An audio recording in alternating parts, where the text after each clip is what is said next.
Ma taqta' xejn is-saga tal-flyover il-ġdida tal-Marsa. L-ewwel il-ħofra f'nofs it-tarmak u issa ir-ritratti fuq il-midja soċjali li juru li x-xogħol għadu mhux lest. Sal-ġimgħa filgħodu il-Ministru Ian Borg ordna biex jitneħa kull sinjal li x-xogħol fit-triq ma sarx sew u għalhekk ġew mibgħuta ħaddiema f'parti mill-flyover biex jiksu l-ħofra li kienet sfrondat. Fil-fatt waħda mill-kareġġjati kienet magħluqa b'bollards tal-plastik. Biex jinawgura din il-biċċa tal-flyover, il-gvern kien nafaq xejn anqas minn 40,000 euro għaċ-ċerimonja bombastika li għamel fejn inkrew tinet, siġġijiet, sistemi tal-awdjo u screens, fil-waqt li fuq Facebook ġiet imxandra live iċ-ċerimonja kollha.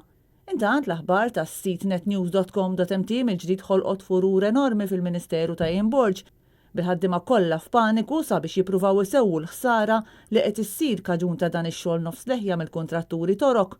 U bħassoltu biex jisalva ġildu, Ian Borg infex f'dadija fuq Facebook, jipprova jiġġustifika kollox. Il-Ministru iżda spiċċa jammetti li l-famużi expansion joints ta' din il-flyover għadhom qasbis twaħlu u se jitwaħlu gradwalment fil-jiem li ġejjin. Ian Borg ma qal xejn iżda dwar is-sigurtà f'din il-flyover jew x'miżuri se jkunu qed jittieħdu biex jitħarsu sewwieqa li jużaw din ir-rotta, proġett li qed isir b'fondi tal-Unjoni Ewropea.